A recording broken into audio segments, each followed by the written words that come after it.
বরফের চাদরে ঢেকে গেছে জাপানের উত্তরাঞ্চলের রাস্তাঘাট, ব্যাহত হচ্ছে যান চলাচল। জনসাধারণের পাশাপাশি কর্তৃপক্ষ পুরোদমে চেষ্টা করছে রাস্তার বরফ সরিয়ে যান চলাচল স্বাভাবিক করতে, কিন্তু বরফ সরানোর চেষ্টা যেন বৃথা, কেননা একটু পরপরই আবার ঢেকে যাচ্ছে তুষারে। নিরাপত্তার স্বার্থে বিশেষ ট্রাফিক নিয়ম জারি করা হয়েছে।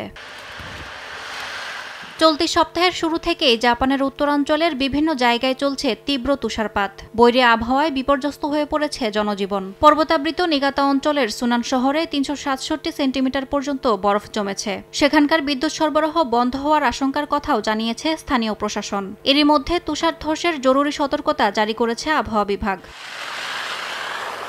ভয়াবহ তুষারপাতের কবলে পড়েছে উত্তরাঞ্চলের আরেক শহর ইশিকাওয়া ও কিউশু অঞ্চল। এরই মধ্যে অনেক গাড়ি চালক হঠাৎ পরিবর্তিত আবহাওয়ার কারণে সমস্যায় পড়েছেন। অনেকে ঘন্টার পর ঘন্টা অপেক্ষা করছেন বরফ সরানোর জন্য। গাড়ি চালকদের শীতকালীন টায়ার ব্যবহারে গুরুত্বারোপ করেছে কর্তৃপক্ষ। এতে দুর্ঘটনা কমানো সম্ভব বলে জানানো হয়। ইয়াসমিন অনন্যা, সময় সংবাদ।